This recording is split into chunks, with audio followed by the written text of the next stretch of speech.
Okay, let's do this. Am I audible? Am I visual? Am I visible? That's to say. Welcome to another Meyer webinar. How is the transmission? Oscar says all is good, and that is always a delight to hear. Today we're going to talk about RMServer. Welcome to another edition of the Meyer webinar. Let's start looking at some household notes first, and then we're going to get into the exciting stuff really quick. So I'm going to share my screen, and let's look at today's keynote. So today's all about RMServer, one of those major pillars of the precision toolset. But before doing so, before looking at it, we're going to talk about the Zoom video communication platform that we're using to conduct these webinars, which means that in front of you, you're expected to have a window not unlike the one that you see over here in front of you. If you want to see who else is joining you on today's webinar, please click the participants button, in which case a window pops up to the right hand side showing you your fellow attendees. We encourage you to ask questions at any point, but in order to do so in an organized fashion, we also would like you to make use of the raise hand feature. So whenever you click raise hand, a blue hand icon will pop up in the corner of my eye, informing me that you're about to ask a question. Now, in order to ask the actual question itself, we would like you to make use of the chat function. So if you click on the chat icon, the balloon icon with the three little dots in it, the right hand window splits in half, showing you a chat window as well. And at the bottom of the chat window, there's a field where you can enter a message, which you can then send to the nation, address the nation, which is everyone on the call, or if you happen to see a fellow family member, a fellow colleague, or a friend, you can also send a message to that person in private. That pretty much concludes the household notes, and that means that to those who are joining us, again, fortunately, through Facebook Live, welcome to you as well. We're streaming live as we speak to the Meyer Sound user community group on Facebook, which is currently counting almost 7,800 members and rising. So welcome to those people as well. Thank you for being here. And that means, as I said before, we're going to look at one of those big pillars in our ecosystem, which is the toolset, our turnkey solution for designing systems, calibrating and voicing systems, deploying systems, and even taking care of power signal and RMS distribution, with emphasis on RMS server today. We've discovered, we've discussed a lot of the topics already within this turnkey solution, within this tool set, but we yet have to look in depth at the RMServer, which is going to be today's focus. It's going to involve Compass, because Compass is the control server that we use to actually look at RMS data. So for those that are not familiar with Compass, there are several webinars by now that deal with Compass, and you're encouraged to look at those. We've done an introduction to Compass. In Spanish is what was done by Mexican colleague Hugo Arce, and I've done that same webinar in English. Both of them can be found on our YouTube channel, Thinking Sound. So if you go to the YouTube channel, those webinars can be found over there. And then finally, I will be joined by Mexican Technical Services Manager, Latin America, Oscar Barrientos, fellow instructor. He does many of the webinars in Spanish, and today he will take care of the practical part, and boy, am I looking forward to it. Oscar, are you with us? Yes, hello everybody. I'm here, Merlijn. Excellent. Thank you.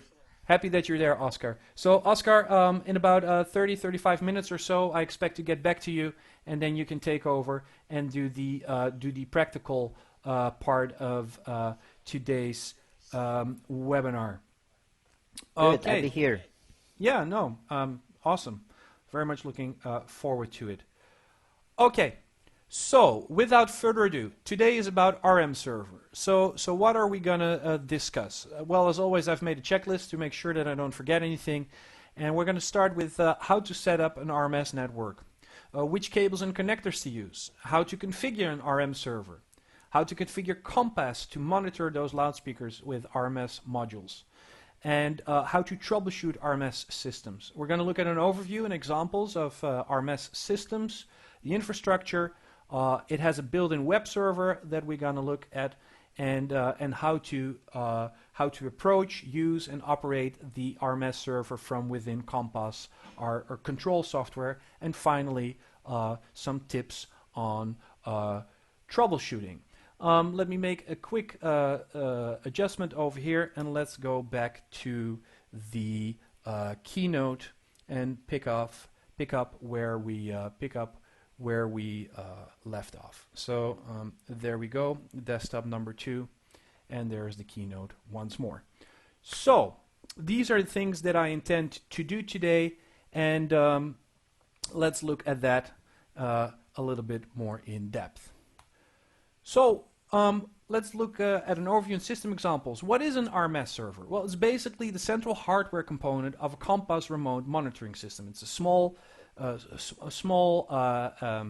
half-rack box, one unit high, and it allows us to enable monitoring of loudspeaker status and health from within Compass, as we're about to discover. It is built upon an Echelon FT10 network protocol, which supports both mixed as well as star network topologies. It's compatible with all loudspeakers equipped with RMS modules, and RMS modules can be retrofitted after loudspeaker purchase. So this is not something that you have to commit to out of the gate. Very often this functionality can be added after the purchase. What will it do? Well, it monitors loudspeaker voltage, current consumption, limiting, temperature, and the on-off status of a loudspeaker, and much more. It allows us to mute loudspeakers, solo loudspeakers at the loudspeaker level, or wink individual loudspeakers as well as in groups of loudspeakers. We can trigger external devices when there's like voice evacuation messages, or if there's a fire alarm, we want to kill all loudspeakers. All of that can be done using the relay outputs on an RM server. And we can mute the system. It's exactly what I was trying to point out. We can mute the system remotely using those inputs. And finally, RMServer allows to send email notifications informing you from loudspeakers that have either been muted or have gone offline for whatever reason. And we're going to look at that. So here you see such an RM server. Like I said, it's a half-rack unit. It's 1 unit high. And let's go through those front panel features. So on the left side, there is a reset button. So if you have a paperclip, you can depress that for 5 seconds and restore the unit to the factory reset. Or if you just press it very briefly, do a reboot. There's a fault LID, which tells you that 1 or more loudspeakers are in fault, or whether the RMS server is in recovery mode. Finally, there's an LED that shows you whether there is any network connectivity, whether the RM server is receiving messages from a connected device, whether the RM server is connected to Compass, the control server, to operate the RM server, whether we're a computer connected to a computer or to a local area network, so that shows you the network activity, and whether the device is switched on. That is your front panel view. Now, if we go to the rear panel, we have our PowerCon 20 connector, and then next to it we have our relay outputs for third-party devices. This is similar like what we discussed in the CAL webinar, similar philosophy, where whenever there is a voltage presented to any of these pins that lives 3 to 20 volts above the common value, then you can trigger an action. There is the power supply, the 12-volt DC power supply to power your relays that are used for that, and then there's the optically isolated inputs in a very similar fashion as in the CAL column array loudspeakers that we discussed during previous webinars. Of course, an RJ45 Ethernet connector to connect the RM server to the network, and then a termination switch, which you might or might not require, depends on the situation. And finally, the actual connectors, the white Meller connector, the FT10 ports that are used to wire to connect the actual RMS signal itself. These outputs are wired in parallel, so we can use this to daisy chain or loop through the signal. So how would I use a single RM server in a very simple example? Of course, I need a computer that runs the Compass control software that allows me to monitor the RM server and operate the RM server. That goes through a network cable, and then we have our twisted wire connection that goes through the loudspeakers, and those loudspeakers can be connected. They can be daisy chained together, multiple loudspeakers at once. So there we have the RM server, there's the computer, and there we have our loudspeakers that have been outfitted with the RMS module that is required for this functionality. Cat5e cable and Belden 8205 cable. So what if I have multiple RM servers in my network, or even a Galaxy, a bigger example? Well, all of that can be connected to a switch, and then we can have multiple clients talking to that switch and those multiple RM servers using multiple loudspeakers, and even a Galaxy in this approach. This works as long as there's no AVB involved. With AVB, it becomes a little bit more ambiguous. We're preparing an entire week on AVB as we speak, which I'm very much looking forward to. So this is all nice as long as AVB is not part of your ecosystem, because once AVB becomes a part of your ecosystem, then integrating RM server becomes a little bit more involved, because here's what you need to know.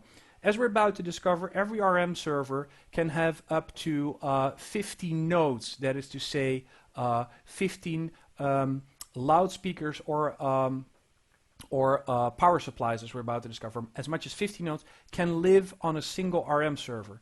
However, once you start to work in an AVB ecosystem, then each of those loudspeakers will appear as a ABB entity. And that means that if you have an RM server that is filled to capacity with 50 Leopard speakers, you are going to have 50 ABB entities showing up in your ABB ecosystem. And to prevent that, we recommend that if you want to combine RM server in an AVB ecosystem, that you dedicate one network to the AVB network and a secondary network for control. That doesn't make you redundant, by the way. So in this case, we have a switch which will connect all devices that are being fed AVB streams. That lives on the primary port of my Galaxy. That is AVB only. And then on the second port, which has its unique IP4 and IP6 address, on the secondary port of the Galaxy lives the control side of things, which is a switch that only passes on control signals. And that's where you also want to have your RM server, so that all those nodes on the RM server do not appear as AVB entities on the AVB side of things.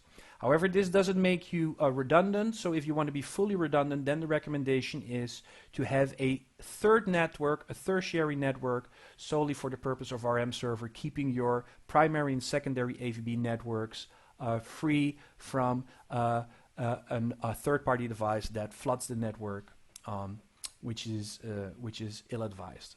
So that is just a small note. All of this will also be found in the hardware guide that I will refer to during later stages. So that's just a friendly reminder. Okay, so in a large system with a mixed network topology, we have our computer running the control software. It's connected to a switch. That switch in turn is connected to two RM servers.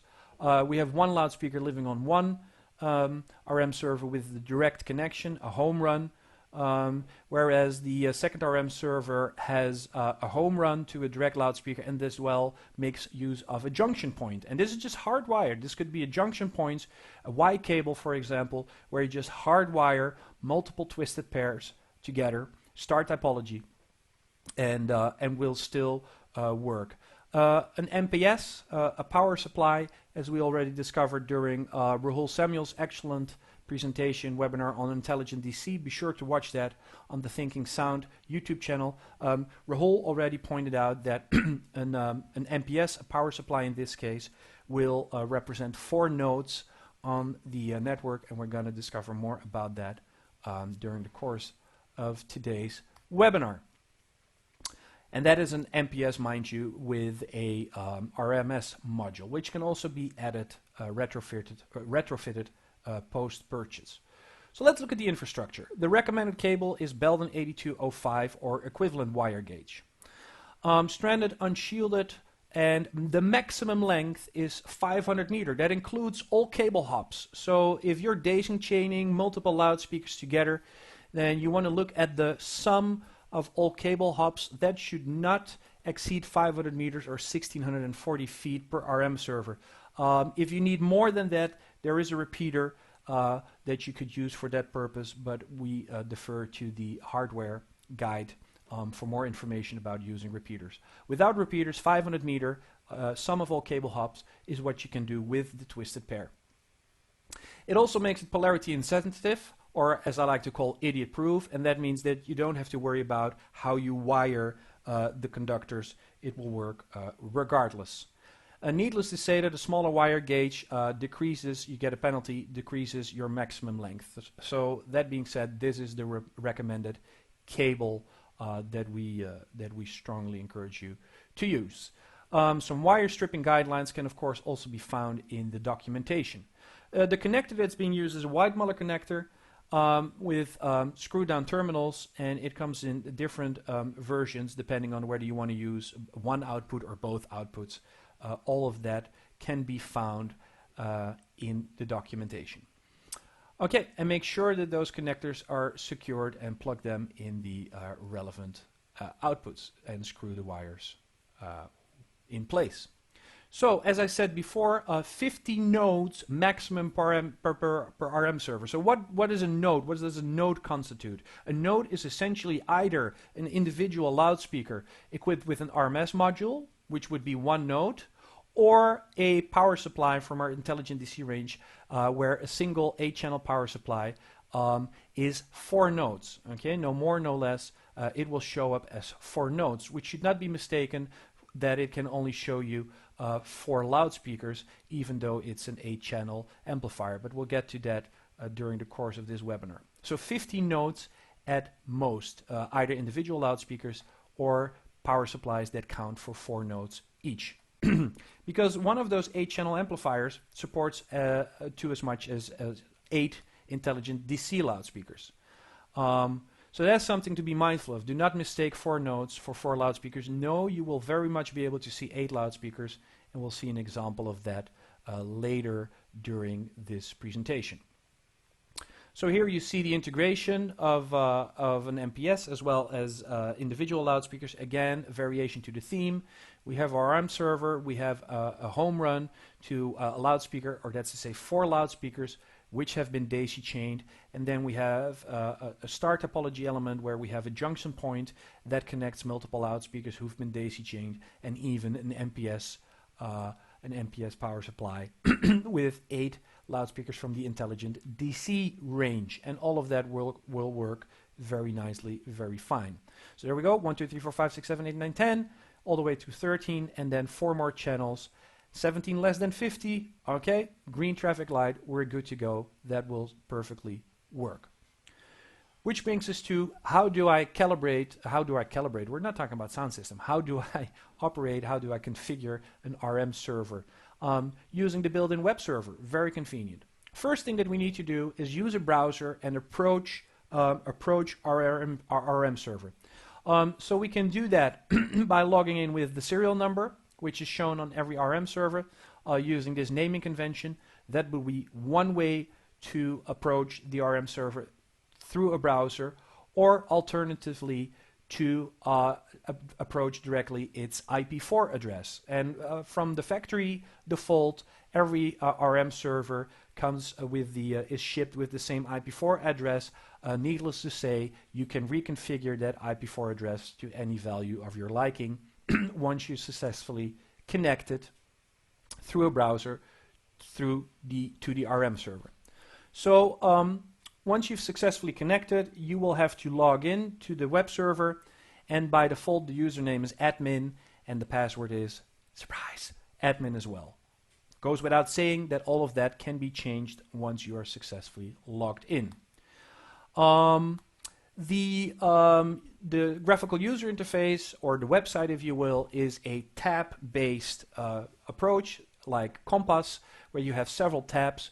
The dashboard by default shows you all the relevant basic and advanced settings, but to actually change any of those settings, you would have to go to those specific tabs which contain the basic or the advanced settings. So let's go to the basic settings first, where I can change my IP4 address, I can change my login username and password, change date and time, work with email notifications, as well as look into muting any of the muting of the loudspeakers using the optically isolated inputs, and configure my relays for expanded functionality.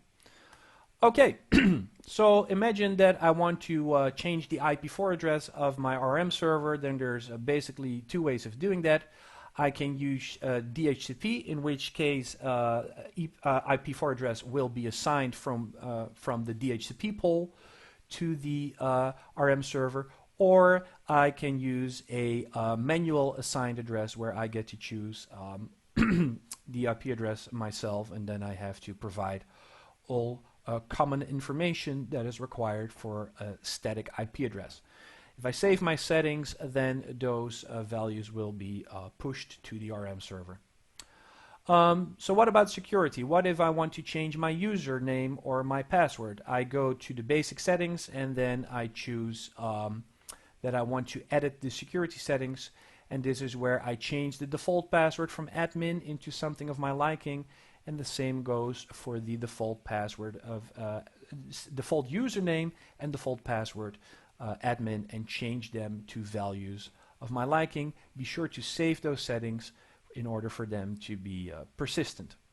This is also in the basic tab. This is also where I can change my time settings, which is convenient for logging. You want to be sure when something has been logged, the day, the time, and for that to work, we must set those date and time settings, which we can do manually, or if we want, we can use network time protocol servers to update that information and make sure that it's accurate and precise. Again, be sure to save those settings. Okay, what else can we do? Email notification. We can set up our RM server to email us, email a specific email address in case the loudspeaker loses power or goes offline for whatever reason. And that means that we need to enter the email address where we want the messaging to go. We need to inform the RM server when we want it to send a email, so which under which circumstances we want it, which events we want it to send an email, which could be either when external muting is triggered or when the external relays are triggered. So we have to select those conditions, and then depending on the emergency or the nature of the emergency, we can set a number of alarms given a certain time interval. In order for that to work, we have to specify an SMTP server, like you would do with your regular email, to send a message. This is how you set up Outlook in a similar fashion, or Mac Mail. So that's the same approach. Set up a SMTP server, set up a port, and if your SMTP server requires authentication, which is most likely, you have to inform us of the encryption type that is being used, and then for that specific email account or SMTP server, the username and password. And to test that, make sure everything is working the way it's supposed to, you can send a test email, and then be sure to save those settings. So there we have those optically isolated inputs, and they allow us to mute the system. We do not encourage you to use that for momentary paging systems. So if there's like a voice evacuation message or any of that, or you want to temporarily use a sound system that has been RMS modules and RM server, you want to mute the sound system to use your evacuation sound system. We do not encourage you to do that for momentary paging, because the system is not as responsive as, for example, achieving the same by muting all the loudspeakers on the Galaxy level, on the loudspeaker management system. So we do not encourage you to use that for a momentary paging. When this is being triggered depends on where the external muting is triggered, whether it happens at input 1 or input 2. That is something that we need to define. Other than that, we have the relay outputs, and those relay outputs can inform us in a similar fashion like Cal can inform us that whether error conditions are active or not through conventional relays that can be powered from the internal power supply 12 volt DC power supply built in to a RM server. And a typical example would be if you lose power to your loudspeakers, you might want to be notified of that, in which case you would have to trigger a relay. The conditions are all specified in the manual, but basically it's like normally open is normal behavior, and then you can let us know whether if a loudspeaker is detected offline, whether that should be normally closed or normally open. For the logic of this, I defer to the hardware guide that goes into this in great depth.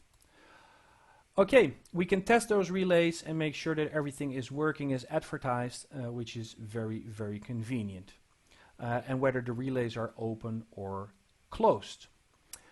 Now, that concludes all the basic settings in the basic tab. The next step would be to go to the more advanced settings, such as updating firmware and storing and recalling the entire device configuration, as well as logging and restarting the RM server.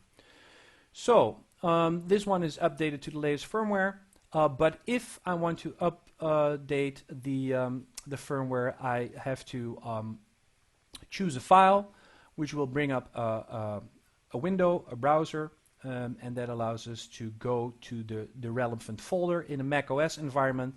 This file would live in the application folder, and it's functionally the same for the Windows operating system. So the latest firmware is always shipped with the last version of Compass and lives in the same application folder. And there you will find that firmware file, which you can then choose, and then you can update the firmware, which will begin the update preset, after which you have to restart the RM server. In the advanced tab, we can also save the entire device configuration, so that also includes passwords and IP4 addresses, and all of that can be saved. And if we have to set up multiple RM devices, RM server, then we can also use that file to reduce the workload by recalling that file on multiple devices. Again, uploading a configuration file or resetting the device requires us to restart the RM server. Those configuration files, they can be saved and recalled in a folder of your choosing, and that's where we also recall them from. Upload a configuration file. Similar approach, just choose that file from the folder where it lived and then upload the configuration. So can we also save logs? And the answer is yes, we can save the loudspeaker logs as well as the status of the RM server itself in a log file, and we can do that for each kind of log file individually, and both of them will go to a folder where we can then read them afterwards. In the advanced tab, I can also restart the RM server, which is basically functionally the same as doing a power cycle. It does not restore the RM server to its default configuration. So, assuming that RM server is configured properly, how does it interact with the Compass control software? Well, first things first, like Cal, like control pages, like control groups, by default, the RMS tab in our tab-based graphical user interface is not shown, and that means that we need to activate that tab, in which case, besides the Compass tab, we now also have a tab which contains anything related to the RM server. And this is the parent top, and the parent top will have several child tabs underneath it, several subtabs, starting with the inventory. So let's look at the inventory first. In the inventory, you will see all the devices in your RMS network, which can be as much as 50 loudspeakers with a module or MPSs that count for 4 nodes. So that's where you see the names of the devices in the network, and those can be renamed at your discretion. It will also show you the product of each device, or what product each device is. In case of an RM server, it will show the MAC address of the RM server, and it will show the NID or neuron ID for the loudspeakers themselves on the network. It also will show you the IP4 address when it is an RM server, or it will show you the serial number of the loudspeakers. And that serial number can also be found on the silver sticker, which you will typically find on one of the handlebars of the loudspeaker product.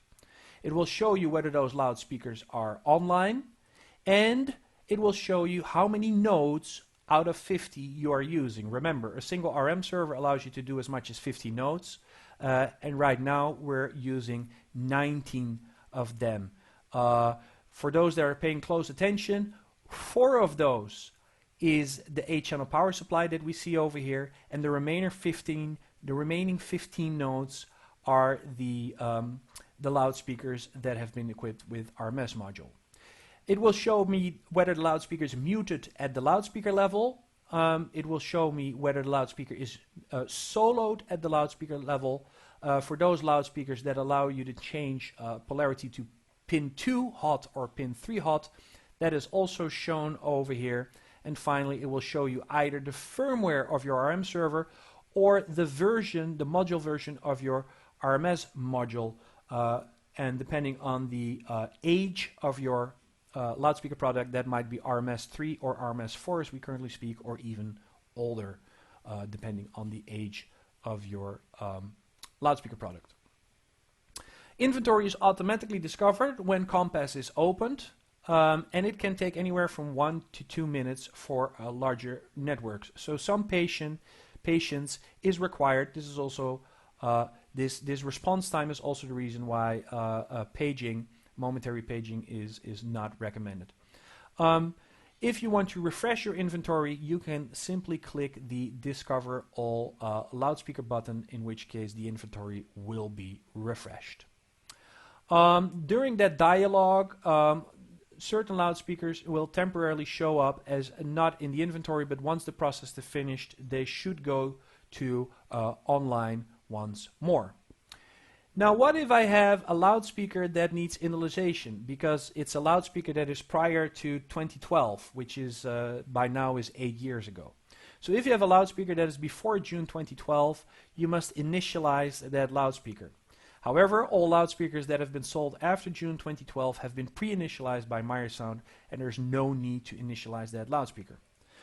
Oops, that was not my intention. Loudspeaker identities can be erased, uninitialized so to speak, and changed, but only within compatible families of RMS modules.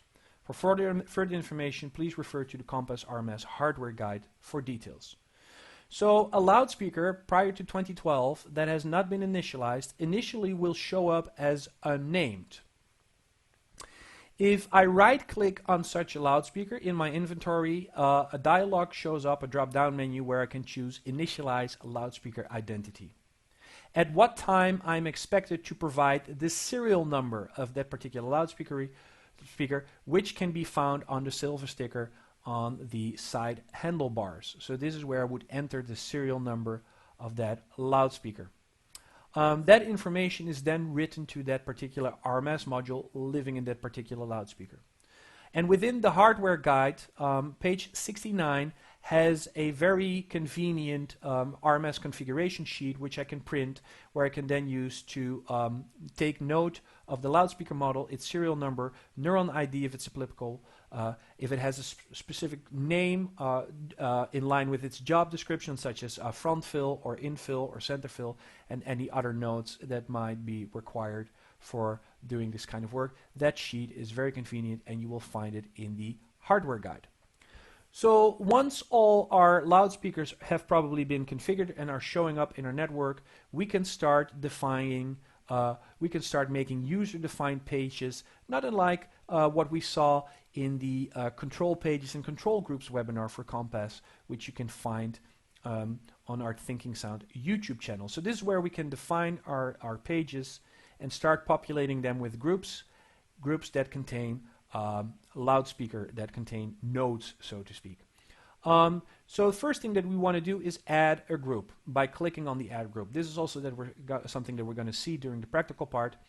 And once that group has been added, we can of course give it a name of our choosing. We can add multiple groups at this point and rename those into sensible names such as main PA, subwoofers, front fills, delay fills, and stage monitors. And then we can start populating those groups with the products in our inventory. I can select one or more devices and drag them into that group at once if I want, by simply drag and dropping into the relevant group. The same can be done for my stage monitors, subwoofers, front fills, delays, so on and so forward. So once I've populated all those groups with the respective loudspeaker products, then we can go forward to defining the user pages. So I have my groups defined, I've populated my groups, and now I can start adding one or more pages. Think of dedicating a page solely to the main PA and dedicating a page solely to the monitors. I can rename those pages, of course, and give them a name depending on their job description. In this example, we have a page for all loudspeakers on behalf of the audience, and we have a page for all loudspeakers on behalf of what goes on stage. And then the tops are renamed automatically. And now the challenge becomes to start populating those pages with the groups that we made before. So surely our main PA, subwoofers, and front fills and delay fills, all those loudspeakers on behalf of the audience, go into the audience user-defined page, whereas the stage monitors go on the page on behalf of the people on stage. That's where the stage monitors go. I can also drag individual devices directly into pages. I don't have to work with groups. You can also have lone rangers, single loudspeakers living in those pages, even if they're not part of a group. So once I've populated a page with groups or individual loudspeakers, this is the thing that I'm seeing. I see my main PA group and all the loudspeaker products that live within that group. The same goes for subwoofers. I see my subwoofer group with all the loudspeakers living in that group. My delay loudspeakers are not a single loudspeakers, but it's one of those 8-channel power supplies. And notice that it shows me up to 8 channels, even though it only is 4 nodes on the network. We'll get back to that later. And finally, the front fills, which are 3 more loudspeakers as part of that group. Currently, we are on the audience user-defined page, and we can rearrange those groups and icons by dragging and dropping. It's very straightforward. Once we're happy with a certain layout, we can lock the page layout and prevent any accidental rearrangement of any of those groups and or individual loudspeakers. If there are loudspeakers that I'm not using, then I can simply go to the inventory. I can select any of those unwanted or unused devices and remove those from the project. That means that what is left over will only be those loudspeakers that I'm using in today's project, in case I don't have monitors for whatever reason in today's project. And the loudspeakers that are not in the project can also be hidden, in which case only those loudspeakers are left over which are actually online and in the project, and this allows me to clean up my screen. Such a project can of course be saved and recalled, so if you save that project, you can store it in a folder of your choosing and press save. And of course I can also recall such a project from the same folder where I stored it before. I can also do this automatically. So if I'm on the road with a production and I know for a fact that every day I will be using the same project, then I can also instruct Compass to recall the same RMS project on a daily basis, I would have to define it once. It's set and forget in the RMServer preferences of the Compass parent top, and make sure that you check the box and choose your file.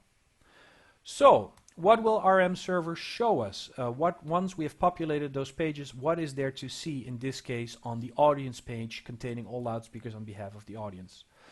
We can zoom in, we can zoom out, we can zoom all, but let's look at a single MENA element in this case. So here we see a single MENA element. It has 3 amplifier channels. It will show me the input level of that particular loudspeaker. It shows me the status of the HF driver, which is the 3-inch compression driver, as well as the 6.5-inch low frequency drivers. And what I can see for each of those amplifier channels is the power consumption, that is true power consumption, mind you, and I can see the voltage for any of those 3 channels. It will tell me whether loudspeaker protection has engaged, whether we have the onset of limiting, and it shows us the temperature of the loudspeaker product. If I have my mouse cursor hovering over this part of such a loudspeaker module, a window will pop up showing us the specific details, numerical values for peak volts, average voltage consumption, as well as peak power consumption and how much % we are limiting. So the blue bars is your power consumption, the green bars in this case shows you your voltage, and green for temperature is of course a good thing, and green for your input signal of course also is a good thing. I can mute the loudspeaker at the loudspeaker level, so this is not a mute at the output of a Galaxy device. No, this is muting the loudspeaker at the loudspeaker level. I can solo a loudspeaker, again at the loudspeaker level. We're not doing this in we're doing this in Compass, but we're not doing it on a Galaxy device. This is not happening on the loudspeaker management system. This is happening at the loudspeaker level, in the loudspeaker itself. And we can wink the loudspeaker to check that we have RMS connectivity. If I press wink, we see the LED on the back of a network of an RMS module. We see the wink light. It will show activity. The other way around, if I want to make sure that a loudspeaker is connected to the RMS network, I can also press the identify button, in which case a smiley will show up in Compass on the RMS top, telling us that we have proper connection between the RMServer and the loudspeaker product. So it is bilingual, it is full duplex, it's dual, it speaks both ways. Furthermore, if I have no reason for the meters to run left to right, I can also change the orientation of the meters and have them run top to bottom, depending on your personal preference. And if you don't want to look at meters, there's also the option to look at an icon which shows you the status of each transducer or each channel. In MENA we have 2 channels for the 6.5-inch direct radiators and a single channel for the 3-inch compression driver. So it will show you the status of those transducers in this case, where green is good and other colors are something that require your attention. Because here we see an example of where this particular loudspeaker has been driven to the point that it goes into limiting, and then we see the percentage amount of limiting, if we look at the details, that goes on in each of these channels, and then we can maybe consider turning the level a little bit down until we no longer see limiting action. What it will also show you is if the color of the specific RMS module, if the color changes, it will also tell you that the temperature has exceeded safe operating levels, which again requires you to take action that would be advised. If the loudspeaker has lost power or is disconnected from the network, the RMServer network, then it will show up as offline. So as I said several times during today's webinar, when you're working with a power supply such as the 8-channel power supply from the Intelligent DC range, even though it's 4 nodes on the network, it will show you the status of as much as 8 intelligent DC loudspeakers connected to that 8-channel power supply. but it will only show you current consumption and voltage for any one of those 8 channels. Other than that, we have we have similar functionality as we saw before. Of course, this requires your 488 to be outfitted with the RMS module, and there it lives. If you decide to order an RMS module after you purchase your unit, then it has to be installed by Meyer Sound Services. Has to install that module post purchase. Okay. So let's look at an example of a user page which contains all the monitors on stage. On behalf of the audience, we see a single group which houses up to 4 monitors in this case. And a nice thing of the groups is that we can arrange them in columns, or we can arrange them in rows. So right now we have a single vertical column, but we can also rearrange them using the buttons in that group window in any fashion that meets our application. The other thing that we can do with these groups is show the status as an icon, or show it as meters for the entire group as once. So we can choose, we can toggle between meters, and we can toggle between icons with a single click of a button. I can mute the entire group rather than mute a single loudspeaker at a time. I can mute the entire group. This was also true for our audience page. I can solo entire group, and I can check network connectivity for an entire group by using the wink option at the group level rather than at the individual loudspeaker. And that pretty much concludes the the explanation of RMS. In terms of troubleshooting, because before we go to Oscar, in terms of troubleshooting, a couple of key points. In terms of Compass, Compass speaks IPv6, so you want to make sure that IPv6 is enabled on your network adapter. Of course, you need the latest version of Compass because it also has the latest firmware of the RMServer. Verify that you're using a compatible operating system. Goes without saying. Make sure that that RMServer firmware is current, which comes with the latest version of the Compass software. And when you're really in a pinch, you want to perform a hard reset of the RMServer to factory defaults, for which you can use a paperclip, and then you have to press that little button for 5 seconds, after which the RMServer will go back to the factory defaults. If certain loudspeakers are undiscoverable on the network, make sure that you're not using more than 50 nodes. So 50 nodes or less is mandatory. Make sure that your total cable length, including all cable hops, is less than 500 meters, or use a repeater if you need more than that.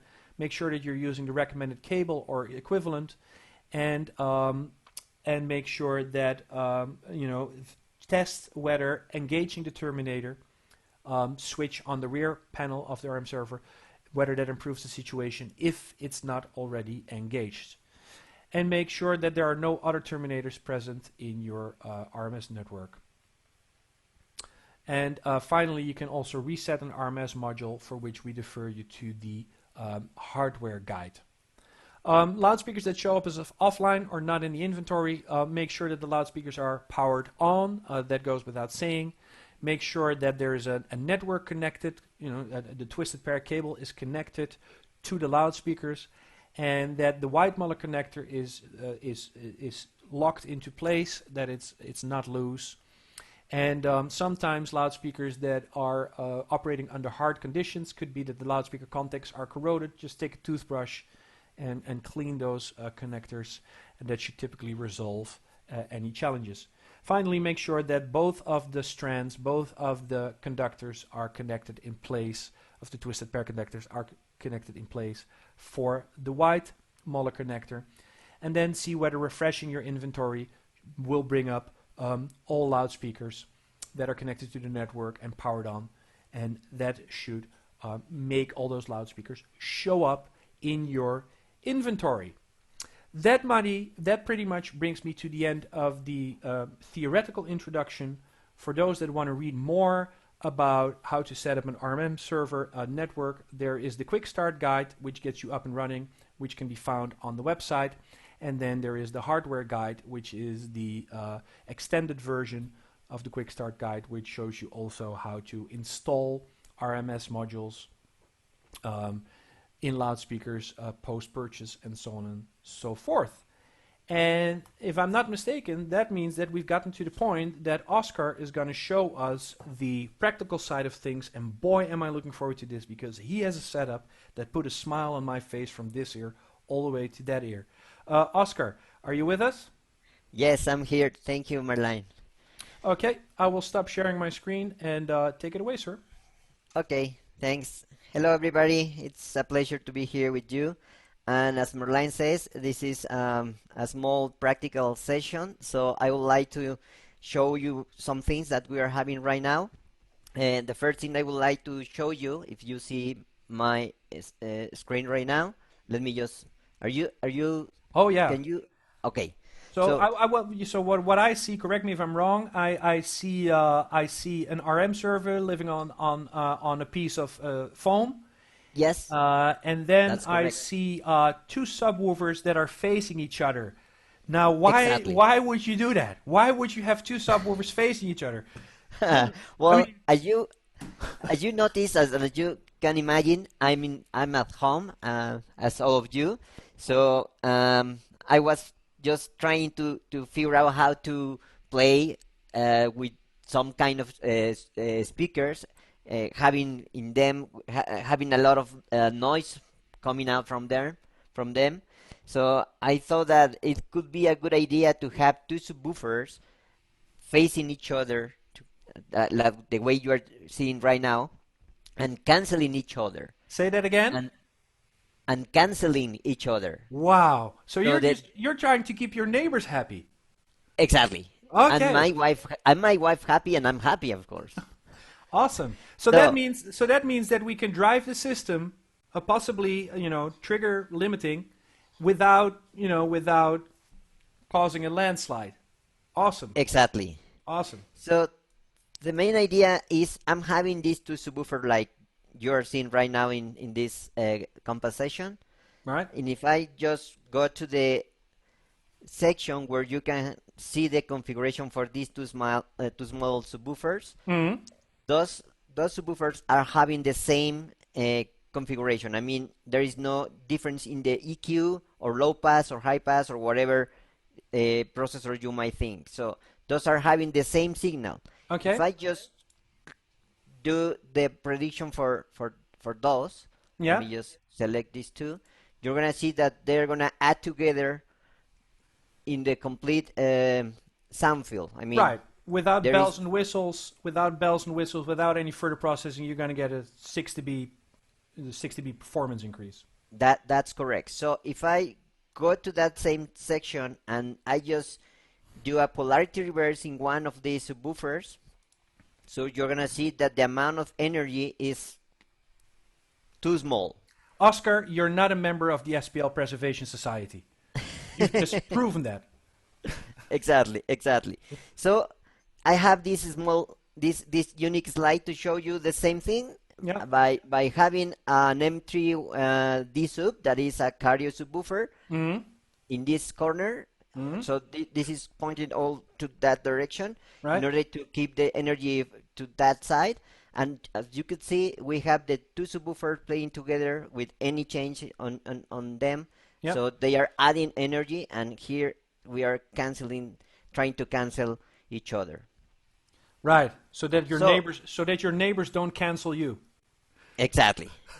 So I'm actually running noise right now. Are you Let saying me just that Signal has been running yes, while I'm we're seeing having this conversation? yes. Chingon. Let me just see because I'm not seeing that I'm having noise from here. Let me just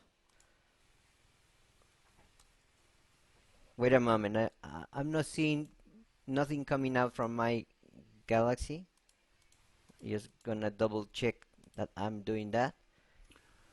Meanwhile, I see that Guillaume rose his hand, so while you're looking into that, yes, Guillaume, please make use of the chat function to Okay. answer your question, to ask your question. Input gain is all the way off. So as you maybe you're kind of able to hear the small difference, because right now I'm having these two subwoofer running, and one of those subwoofer has a polarity reverse. So if I click on that, maybe you're gonna able to hear something. Not out of my notebook loudspeaker. Okay. Okay. But for those that are listening with headphones, I'd like to think that they might hear an audible difference. Okay. Well, we're running right now ping noise over there, and what I want to do is something that just explained during this presentation. I'm going to Compass right here, and I'm in the Compass Preference tab, and I'm gonna click on Show RMS tab. Right. So if I go there, as you could see, I'm having just one item over here. That is the RMServer. Yeah, that's the box that is living on your loudspeaker. Exactly. Right. So what I'm gonna do is to discover all that speaker. So it's gonna take less than a minute to show up the subwoofers that we are having right now. And as you could see, we have right now two more elements over here. Right, two nodes. One of these is saying M1D sub, and the other one is saying unnamed. Because these subwoofers were built before 2012. So they need to be initialized. Exactly. So what I'm going to do right now is to right-click over here and click on Initialize Loudspeaker Identity. And as you remember, we need the serial number. So I have the serial number for this subwoofer, that is 08178282. Okay, so for the people, you know, you can always find that serial number on the silver sticker on any of the handlebars. That's the typical place where you would look for it. Exactly. So I'm gonna select M1D in the loudspeaker product. Where is it? Over here. And I'm just gonna click OK. And you're gonna take a moment to show up that is online right now, as you could see. And we have now these two subwoofers. I'm gonna name it M1D sub number 2. Okay, so I have these two guys over here.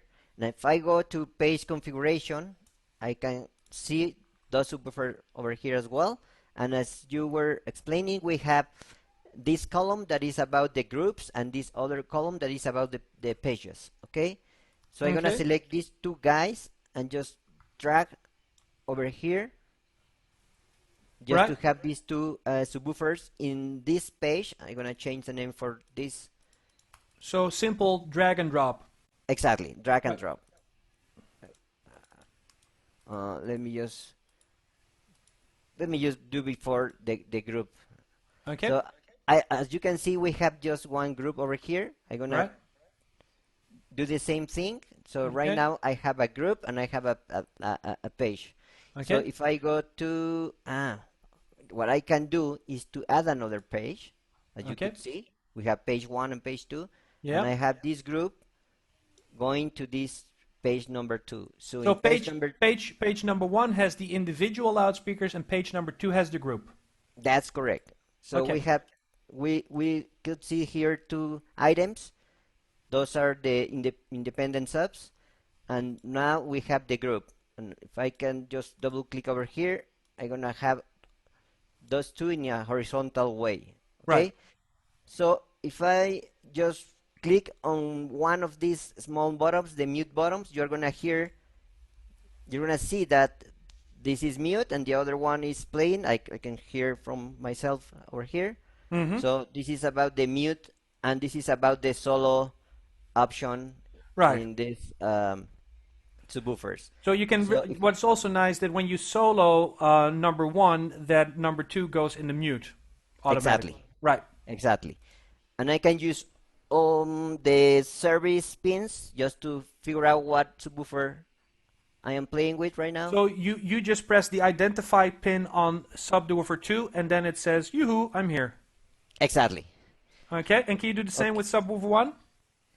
Yes, but I don't have enough cable in my Let me Okay. do that. Uh, I'm not seeing the right bottom. Oh, right there. Okay. Yeah, it's happy.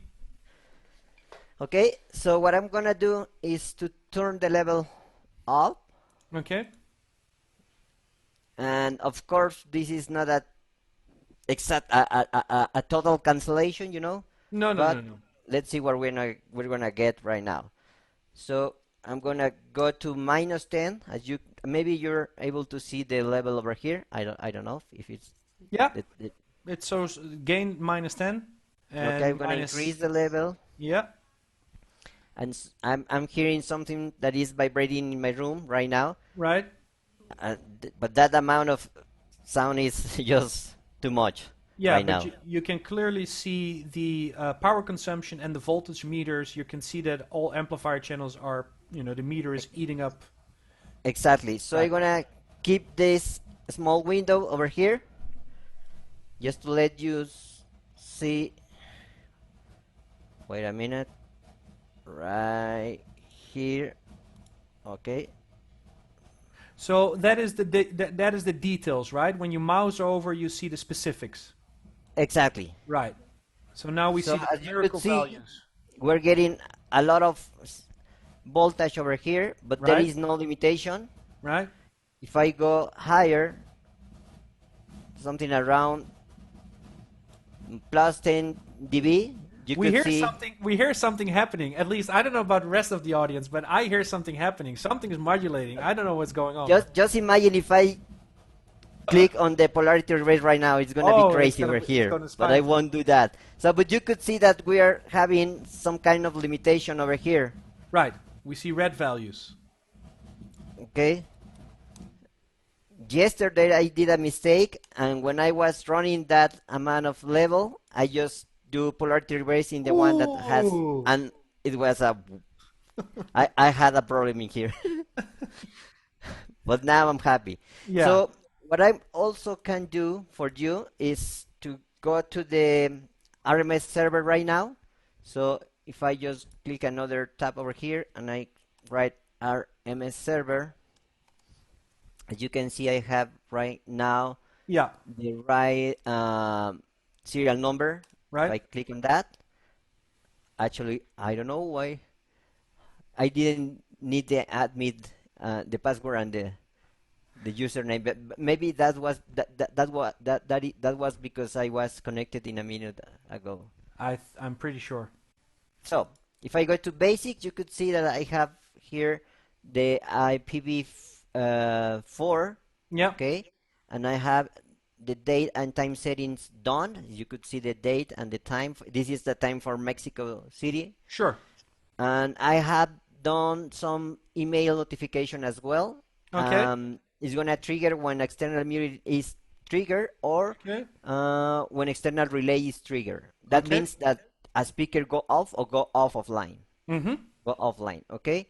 So what I'm gonna do right now is to mute one of the subwoofers, but not by using the control over the RMS server, but by using the opto input section.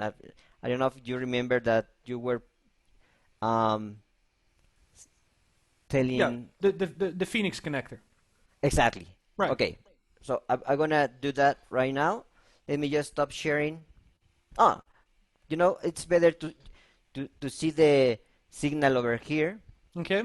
And no, you're gonna see better over here. Let me just go to the opto input section. I'm gonna mute one of these subwoofers. Well, actually two of them. Okay. Could you see the mute option over here? Yeah. It went to mute. And okay. Okay. I'm using the opto input number 1. Mm-hmm. Okay. So what is gonna happen right now is that because the RMS server is configured in this way, let me go to the email notification. Mm-hmm. As you could see, it's saying when external mute is triggered, Yeah. I'm gonna receive an email. Okay. Okay. So what I'm gonna do right now, email saying The RMS software has detected the following alarms: external muting control, relay contact closure detected. All the speakers have been mute. That is what happened right now. Right, Okay. and that's awesome. Exactly. So I removed the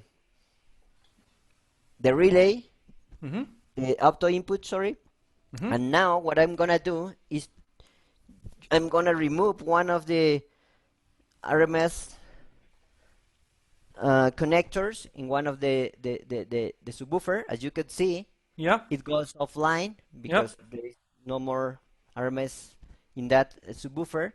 And again, because I have that option, I select that option when external relays are triggered. Right. I'm gonna receive another email saying that one of those speakers are offline right now. It Right. could be a power off, or it could be that the RMServer is not connected to that speaker. To my email, I have another alarm notification saying that external warning relay control offline detected in M1 sub, Yep. M1D sub. So this is all about what you can reach or you can get from the email notification. Yeah. This is a good option that you can play with. Agreed. And let me just go on again.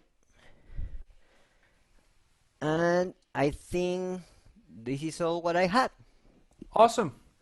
Well, Oscar, a great job at doing the practical demonstration in a very ingenious way with your canceling subwoofers to keep the neighbors happy. Yeah, I Yeah, did. awesome. Okay, Thank you guys. Oscar Barrientos from Mexico doing the demonstration. Much appreciated. That means that we can have a couple of more questions before we go to the household notes. Please make use of the chat for any questions that you might have for me or for Oscar.